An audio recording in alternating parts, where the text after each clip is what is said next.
নোয়াখালীর ভাষায় গড়ি মাছ আর এমনি টাকি মাছ বলি, টাকি মাছের ভর্তা।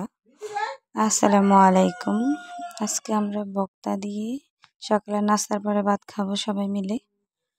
তাই আম্মু মাছ ভাজি করে দিয়েছে, মরিচ ডালে দিয়েছে। আমাকে বলতেছে ভর্তাগুলো বাটার জন্য। তো আমি এখানে ভর্তা বাটার জন্য আসছিলাম। তো মাছ বেটে নিছি, এবার মরিচ বাটলাম, বাটাবাটি করতেছিলাম।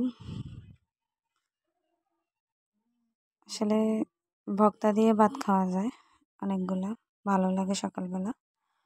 তারপরে নারকেল কুড়িয়ে নারকেল বাটতেছিলাম। আমার হাতে ব্যথা পাইছিলাম। তা আম্মু বলতেছে তুই উঠে যা, আমি বাড়তেছি, তুই গিয়ে ঘরে পানি টানি নে, ভাত বাড়, সবাই মিলে খামো। তো আমি উঠে চলে আসছি। আম্মু তারপরে ভর্তাগুলো বাড়তেছিল,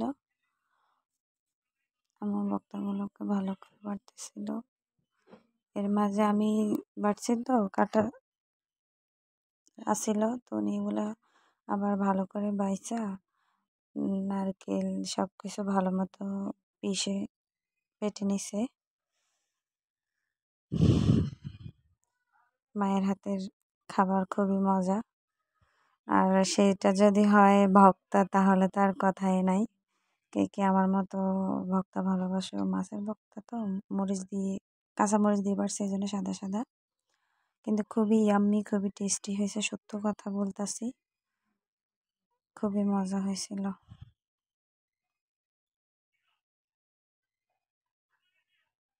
এবার আমরা পেঁয়াজ আর লবণ দিয়ে দিছি পরিমাণ মতো। লবণ দিয়া বাটাবাটি করতেছে আম্মু। ভর্তা শেষ মাখাইয়া এবার বাটিতে নিবে। আমি এরই মাঝে ঘরে সবার জন্য ভাত বাইরে নিছি। এই যে দেখেন, এখন আমি প্লেটে ভর্তা দিয়ে দেবো। তারপরে সব ভর্তা দিয়ে ভাত খাইবা।